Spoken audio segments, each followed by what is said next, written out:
What's going on, everybody? Welcome to another episode of the Touchdown with Doug Smith.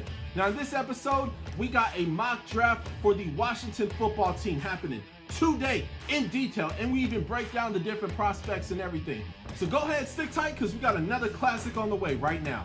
Touchdown with Doug Smith, celebrate, that's a new move. Heisman, 2 views, catch him on YouTube. NFL coverage, interviews, new news, who win, who lose, comedy, you choose. It's not about moolah, the QB's like Tua is missing in action. No L's on my shooter, play it like Marino, it's a gamble like casino. Hungry for it, but you know we still gon' try to feed the people. Rivalries will lead the conference, Cowboys of the Eagle. Will Belichick be a threat? Better check. Tomlin on deck, much respect to the vet. What to expect? Gotta tune in for the rest. Make sure to sub, like, check.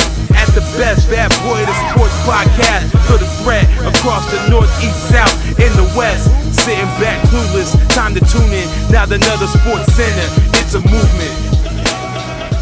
What's going on, everybody? Welcome to another episode of the Touchdown with Doug Smith. Folks, I'm so happy to be here today. This is my first episode back after my little hiatus after the Super Bowl. Very happy to be here. Now, I got a very special guest as we kick off the first ever off season after my first season of podcasting. I got my brother. He's actually also my first ever guest on the show. It's about your fourth time being on the show. Got my brother Isaac in the house. What's going on, man? How you doing, man? Always a pleasure to be here. Yes, sir. Yes, sir. And you guys know, when Isaac is in the house, we about to talk some Washington football, okay? Now, for some of y'all, it's the Washington Redskins. So some of y'all, it's Washington football team, the football team. Sometimes it goes from WFT to WTF, you know, when your team ain't playing so good. But, man, super happy that you're here. Folks, we're going to have a mock draft. We got a little mock draft party going on. And I brought my brother Isaac because he is a specialist when it comes to the Washington football team. There's not a thing that he's like, whenever you try to sneak and get cookies at midnight and your mama catch you, that's how Isaac is when it comes to the Washington football team. He catches everything that goes on, and he's an actual real analyst. So, Isaac, very, very, very happy to have you here today. Absolutely, man. Thanks for having me yet again. Yes, sir. Yes, sir. Let's go ahead. Let's kick it off. Isaac, you are the new GM. Mr. Snyder just got fired because he sucks. Who do you got? Well, first, I want to say thank you, Mr. Snyder, for finally just getting the hell out of here. Mr. Bezos, we're glad to have you as our new owner. Thank you for allowing me to have the opportunity to build this team. Without further ado, we're going to kick it off with round 1, pick 19. It's a lot of different areas we could go. After last season, I think we saw that the defense is for real, but they could always use some work. I think the front four you can't get any better than that. If there's one thing that I think we can work on, it's our linebacking core. I want to see more speed in that second level. You saw what speed in the second level can do with the Tampa Bay defense with Devin White, Levante David. So I thought we would compound on that and do our own version of that in DC. With the first pick 19 in round 1, I went with Zaven Collins, middle from Tulsa, or the University of Tulsa. We're talking about a guy that's 6'4", 263 of just hit you in the mouth athleticism. Like you need somebody to cover your tight end. He can do that. You need somebody to shut down the run game. He can do that. You need somebody to sniff out a screen. He can do that. You need somebody to cover the deep third. He can do that too. He's a big question. Man. Will he take and beat the brakes off of the opposing teams, such as the Cowboys, Philadelphia Eagles, and also Giants? Doug, all you got to do is check the tape. You go on the tape, you're going to see that man flying around. A player comp for him is Micah Parsons. I mean, you got Micah Parsons. That's somebody I also had potentially dropping there. I don't think he'll drop that low, but if you're in the market for a middle linebacker and you're not able to get Parsons, you take Collins, you get the same player. There's really, if you look at their tapes, they both play the same game. Hit you in the mouth, just smash mouth, run around. Wherever the football is, they're going to be there. And I think that him, if we take him, we put him next to who we have right now, Cole Holcomb, fifth rounder going into his third year that we got from UNC. That's going to be speed in the middle that we really need. He's should be what we thought we would get in Reuben Foster, but injuries unfortunately kind of stopped that from happening. But we'll see with him. If he does come back and is himself, that's even better. But with this, I'm pretty set on Zaven. And then some notables I have for the 19th pick. If we don't go that direction, I can also see us going with, now, they always say you don't really want to go receiver round 1, which I tend to agree with, unless it's a generational talent. But at pick 19, I think it's safer to go with some of the guys. I had Rashad Bateman, receiver from Minnesota, who I think is the best technician in the draft as far as receivers go. Best footwork, best get-offs. When I watch his tape, I see a lot of Devontae Adams. They play similar. He's probably not going to burn you over the top, but he's no slouch either. So he'll get the chains moving. He'll get you those possessions, those first downs. And, press coverage is rarely going to work on him. He's adept at getting out of that. Now, I also had Jalen Waddle potentially slipping.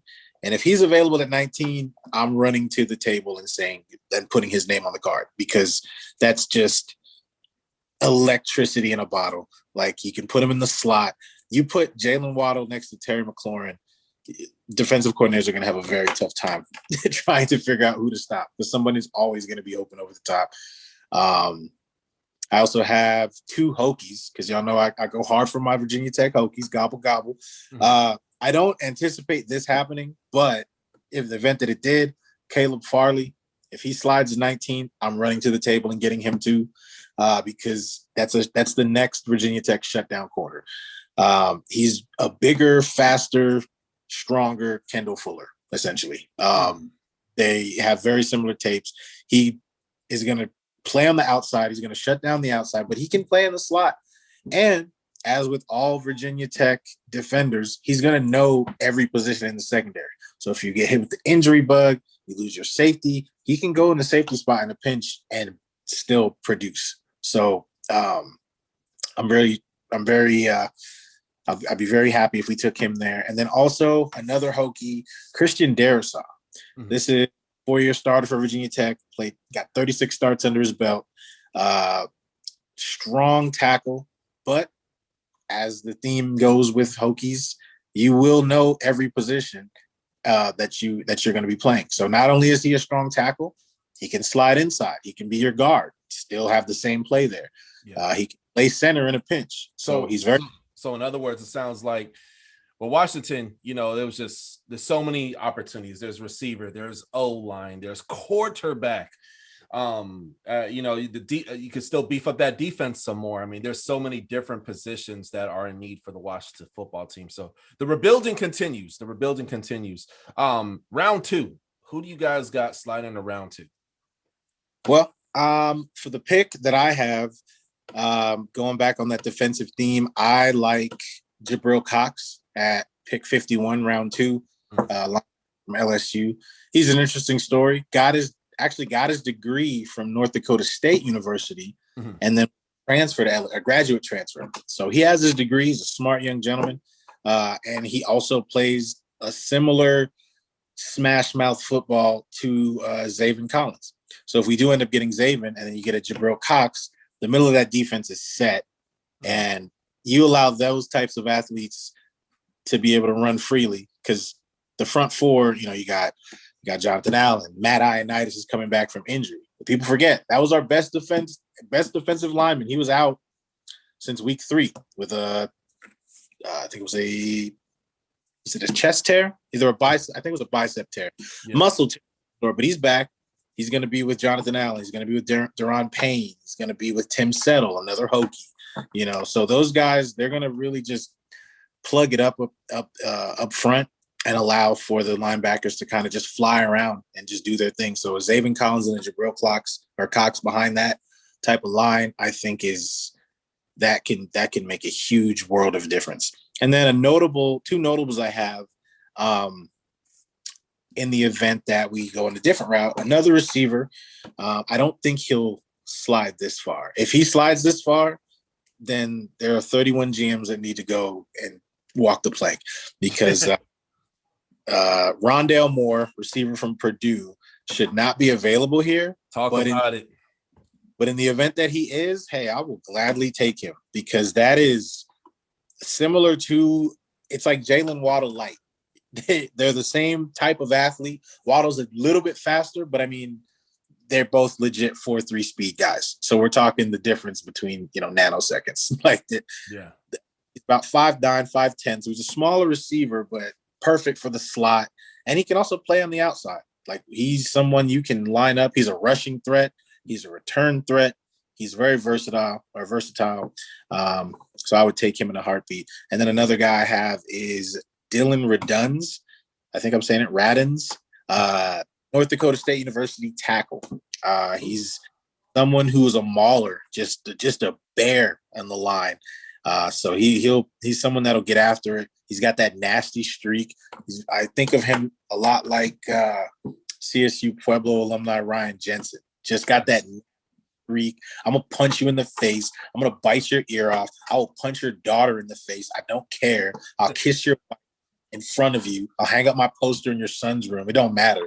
Like, I that's the kind of player you get with a Dylan Redun. So I like him at that spot.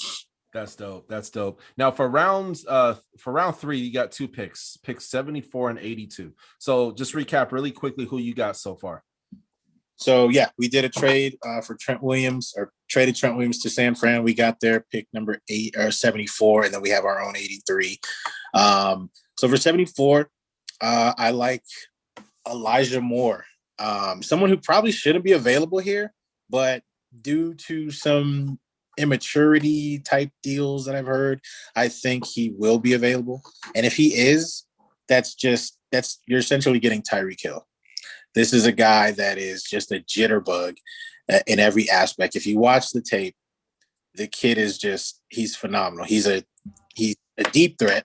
Mm-hmm. He yards after the catch threat. He's got a very, very well-rounded route tree. Probably could work on some of his in routes, maybe some posts and things like that. But as far as your slants, as far as your hitches, your screens, he's a threat to take it to the house anytime he touches the ball. So if you get him and Terry McLaurin with Logan Thomas at the tight end, and Antonio Gibson at running back, that's an electric offense. So whoever we do end up going with quarterback, I could definitely see him not having too much of a problem if you go that route. And a notable I have at pick 74, Amari Rodgers from Clemson, slot receiver. Kind of similar to Elijah Moore, not quite as just straight line speed athletic, but has a little bit more functional athleticism, stronger. He'll jump over you. He'll try to go through you. He's just got a nasty streak. An interesting note about him, his father is T. Martin, former University of Tennessee player and now receiver coach for the Baltimore Ravens. So we don't get him. I could definitely see him going 40 miles north to Baltimore. They got a great program over there. So, that's somebody I would not be mad at if we took there. And then on pick 83 in the second or the third round, I have. It's actually 82. Is 82? Oh, 82. All right. My bad. One of those. I have somebody here who I think is going to be a monster if his athleticism translates. I have Aaron Robinson, cornerback from Central Florida. This is a guy that runs a legitimate 4.3. He's got size. I think he's like 6'1", above 200. So he's got the look of a cornerback in the NFL. Still needs to work on some of the fundamentals. A lot of times I think his athleticism saved him because he was able to, rely on that at Central Florida. That's not going to work in the NFL. The sorry guy that you see is going to be the best guy that you've ever seen. You know what I mean? Yeah. So if he can, keep working on the technical aspect of his game, you could have a shutdown corner. 100%. He has everything that you want in a corner. Just needs to work on the little things, but I have no doubt that he will. And then moving on to round 4, we're going to continue with the theme of just building this offense into the monster that I know it can be. Round 4, pick 124. I have a guy that had some issues at his school and was actually let go by the program this past fall. But prior to that, beast. And this is Tamarian Terry from Florida State University, receiver. 6'4", almost 210, just a unit, just an absolute stud. This is a guy that has 4.4 speed, which for a guy that size, I'll take. He can high point the ball, and he's also a threat to score anytime he touches the ball. If you look at his tape, he has a lot of 50, 60-plus yard touchdowns. Just strength at the point of attack, getting the ball, and just having that want to. Like, that oomph. Like, I'm going to get in this end zone. You're not going to stop me. That's what I see with him. This is somebody in any normal year, borderline first-round pick, definite day 2 pick. But who would be his NFL doppelganger as far as games? NFL doppelganger? Yeah. I might get roasted for this, but I'm going to say Calvin Johnson. Ooh. If you go back, if you watch his tape, yeah, they have a very similar play style. Johnson's got 2 inches on him, but I mean, you're talking the difference between 6'4" and 6'6". These are two big guys. Yeah, you know what I mean? Yeah. But as far as their play style, how they go up and get the ball, how they, strength at the point of attack, running through people, strong guys. And that's somebody who I think his ceiling could be, as long as his mental is all the way there. Because he had some arguments with his receiver coach, his OCs. They didn't see eye to eye. That stuff's not going to fly in the league. So it's somebody that he's going to be vetted very carefully in the draft process. But, one thing I know about the Skins, we aren't the Skins that you guys are used to making fun of. You want to make the mistake of thinking we're the Skins from 3 years ago, be my guest. But we're going to come up, we're going to punch you in the mouth. You can ask Ben Roethlisberger how he feels about us. You can ask the Cowboys how he feels about it. You know what I'm saying? This is a different team. And we're just getting started. So I have no problem taking someone who has these types of issues and putting them in our team, because I know there's a lot of veteran leadership, both in the front office, both on the field and on the coaching staff, that can lead this young man to the right direction. Yeah. Going forward to round 5, pick 164 is someone that you actually know very well. You had the pleasure of being able to interview him. I have safety Trill Williams from the University of Syracuse. He's someone I'm a big fan of. I don't even think he'll be here right now, but, just for the sake of doing this, I'm hoping, you know what I mean? But he's someone I think would pair very well in our defensive secondary.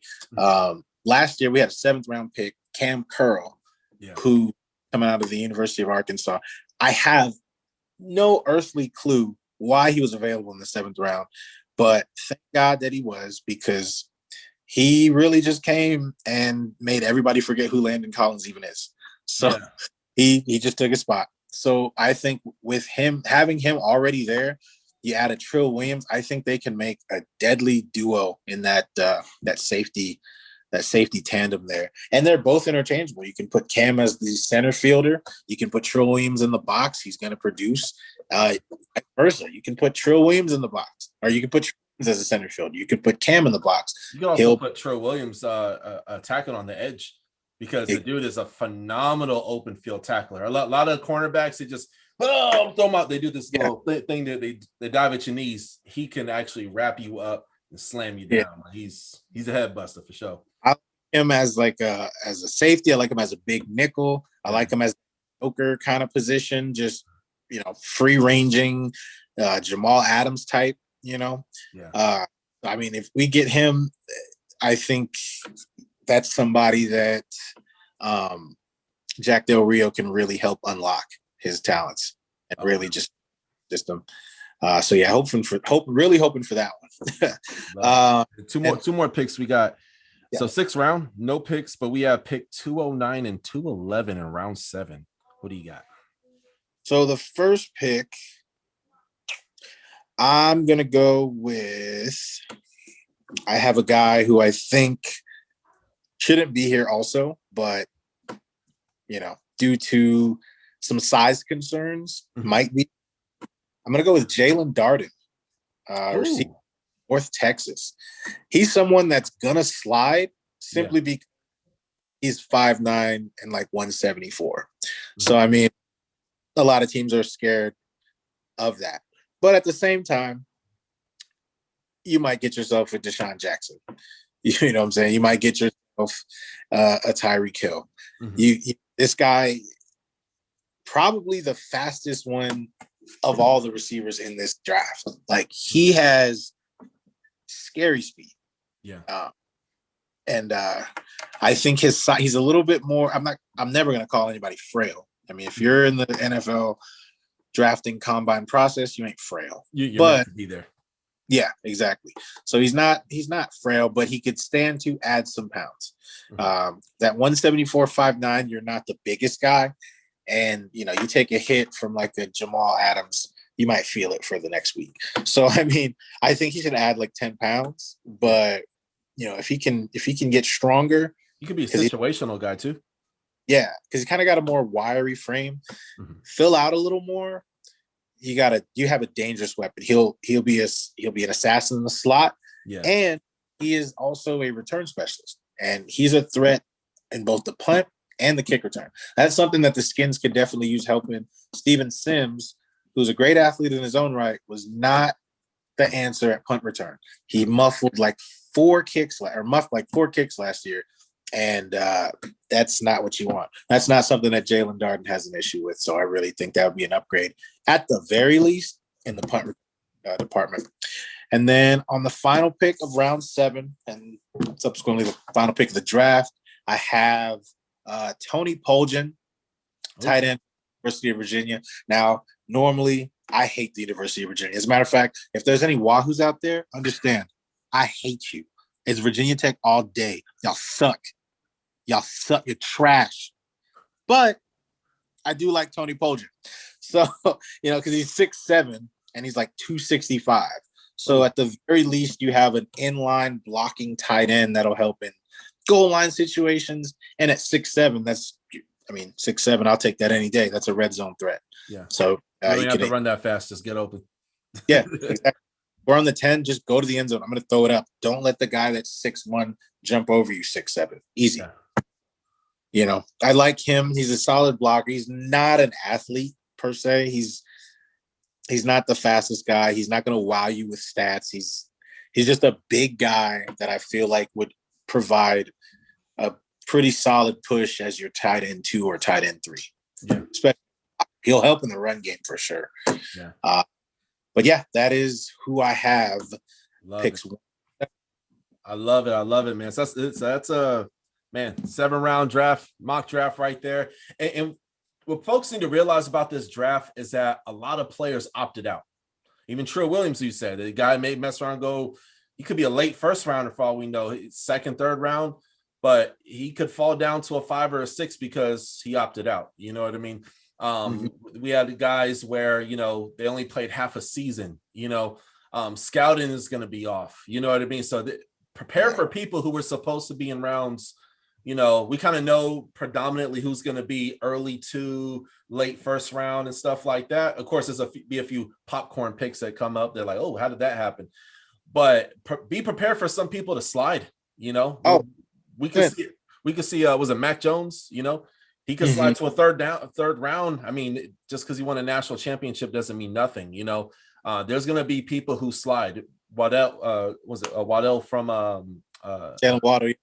Yeah, he may slide to a round 2. You know what I mean? There's going to be people, you know, the first 2 rounds are going to be popping. So you want to get up. There's going to be I'm predicting there's going to be a lot of trades in this draft. You know what I mean? To take and put in a context. So yeah, definitely keep an eye out. You know what I mean? And this draft is going to be really exciting because for you guys, and you and I were talking before we started this interview, is that Eagles, they're a hot mess. You know, that they got a pretty garbage coaching staff that they just hired, and it's not looking good. They got scrubs from other teams, kind of just hiring people to hire people. Dallas is a hot mess. So this is very important for the Washington football team. And the reason I say is because this is the time for y'all to capitalize. You know what I mean?